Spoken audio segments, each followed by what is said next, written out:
A'udhu billahi minash shaitanir rajim. Bismillahir rahmanir rahim. Falënderimet, lavdrimet dhe adhurimet tona i takojnë vetëm Allahu Dhul Jalal. Atë të falënderojmë dhe vetëm prej tij ndihmë dhe shpëtim kërkojmë. Salavatet, selamet tona dhe bekimet e Allahut qofshin mbi shpirtin e Muhammedit alayhi salatu wassalam, të cilin Allahu Dhul Jalal e dërgoi tek njerëzit që ata t'i thirrë në fenë e Allahut, në dinin e Zotit, në atë çka është më e mirë për ta, për t'u ofruar edhe më shumë te Allahu Dhul Jalal. Prandaj pejgamberi alayhi salatu wassalam shpesh herë me këshillat e tija dhe me udhëzimet e tija të sinqerta ndaj besimtarëve musliman, ku ai nuk ka fol nga ajo që ka qenë hamendje e tij, mirë po ka fol dhe ka thënë atë që Allahu Dhul Jalal ja ka shpall atij.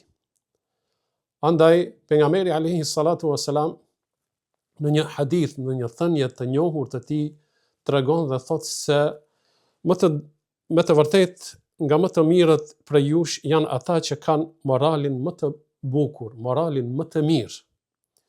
Kjo thënie e Muhammedit alayhi salatu wassalam, në këtë rast, neve si besimtar, si musliman, na mëson se Islami si fe është moral, është sjellje, është edukat, ka parime që vërtet muslimani obligohet që ai të jetë i moralshëm.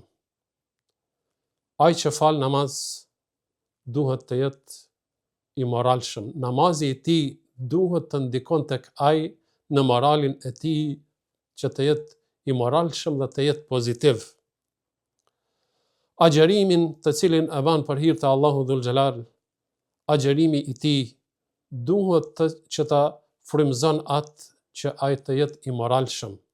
Andaj çdo vepër të cilën e kryen dhe e ban, muslimani e ka për obligim që të ngritet në gradat më të larta te Allahu Dhul Jalal, duke pas moralin e lartë. Më të mirët prej jush janë ata që janë më të zgjedhurit, më të dashurit te Allahu, më të afërtit te Zoti, më të vlerësuarit te Allahu Dhul Jalal, padyshim se ata kur janë në këtë, do thot me këto virtyte, me këto cilësi, në ditën e gjykimit do të jenë padyshim se edhe më të dalluarit dhe më të graduarit dhe më të shpërblyerit te Allahu Dhul Jalal. Ata që kanë moralin më të bukur janë ata që dallohen me sjelljet e tyre, me edukatën e tyre të mirë, me fjalë të mira, me fjalë të urta, me fjalë të buta, me çdo send që ata i ofron te Allahu edhe më shumë, mirë po janë të afërt edhe të dashur tek njerëzit gjithashtu.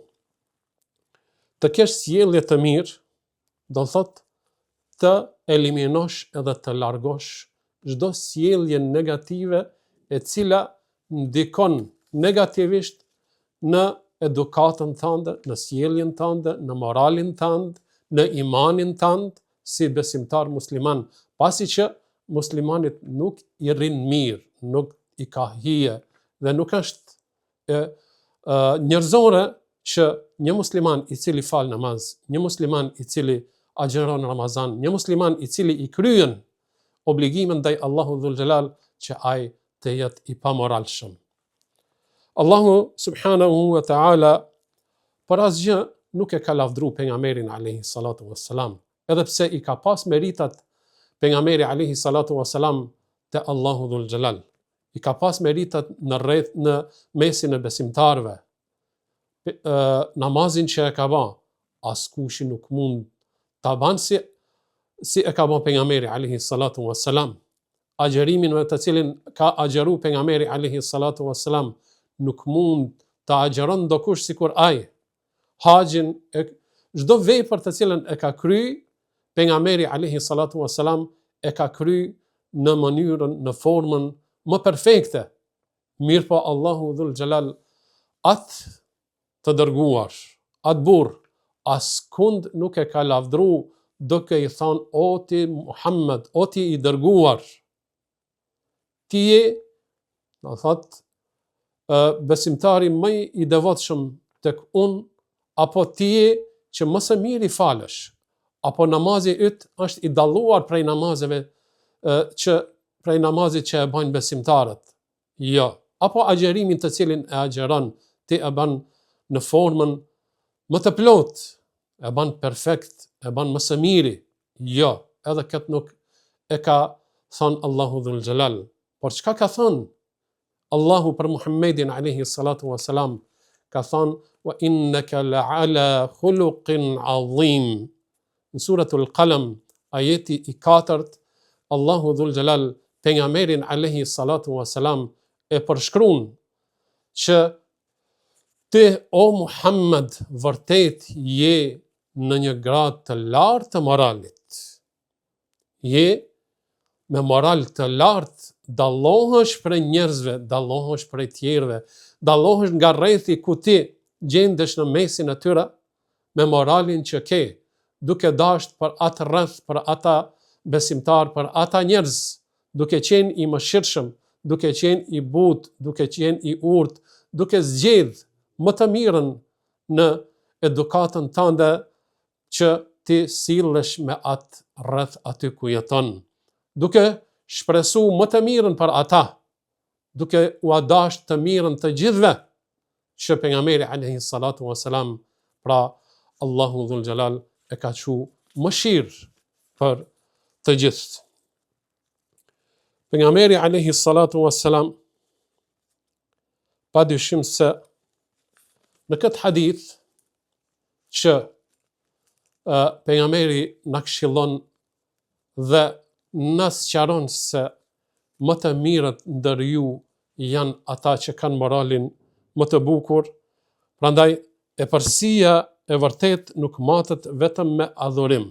Ka prej besimtarve që bajnë adhurim, falin namaz, japin zeqat, agjerojnë, shkojnë në haxh, bojnë vepra.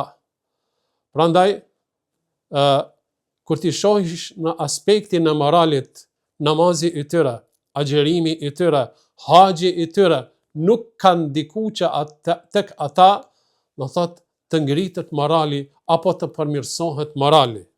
Andaj, është për të ardhur keq kur një besimtar i cili kryen obligimet që i ka ndaj Zotit, nga ana tjetër në aspektin e moralit është shumë i ulët, është shumë i dobët, është i nivelit çka nuk i takon që besimtari të jetë në atë formë, apo në atë mënyrë, apo të jetë me atë natyrë. Tek e fundit nga Ebu Darda radiallahu ta'ala anhu transmetohet se i dërguari Allahut sallallahu alaihi wasallam ka thonë, nuk ka asgjë të peshoj më rënd në peshorën e besimtarit ditën e Kiametit se sa morali i mirë.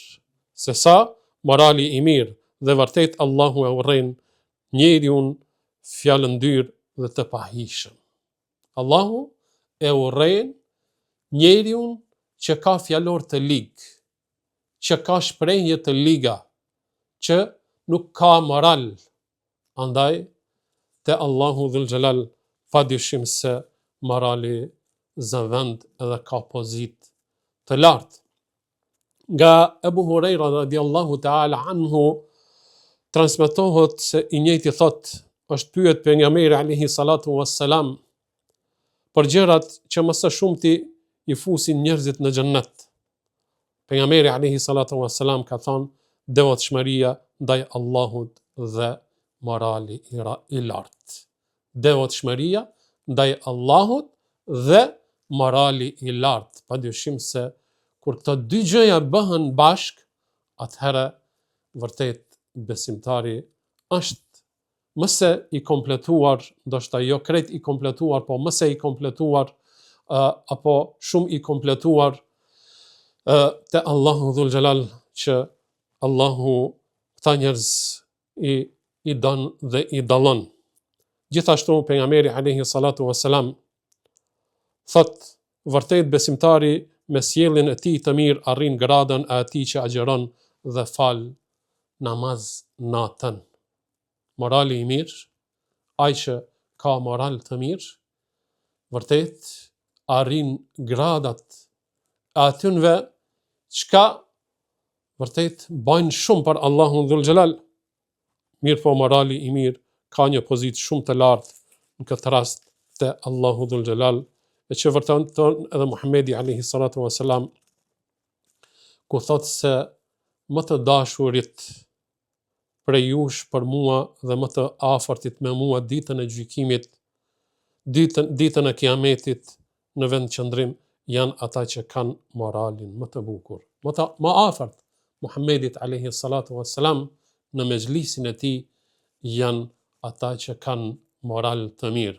Prandaj le të jetë çdo adhurim të cilin neve e kryjm për Allahun dhul xhelal, le të jetë sebeb, le të jetë shkak që neve të ndryshojmë në moralin tonë, të ndryshojmë në aspektin e moralit dhe të kemi moral të mirë, të kemi moral besimtari që i takon, pra besimtari ta ketë një moral të tillë ku do të ishte shembulli më i mirë për neve, ku çdo kush nëse ngritet në aspektin e moralit, atëherë neve do të kemi një shoqëri të moralshme, apo do të kemi një shoqëri, një rreth, një ambient ku në atë ambient, në atë shoqëri, në atë rreth mbizotron morali i mirë. E lutim Allahun dhul xhelal që neve na bën të moralshëm në gjitha aspektet, kudo që jemi, kudo që shkojmë, kudo që veprojmë, çkado që të flasim, le të jemi me moral. Walhamdulillahi rabbil alamin.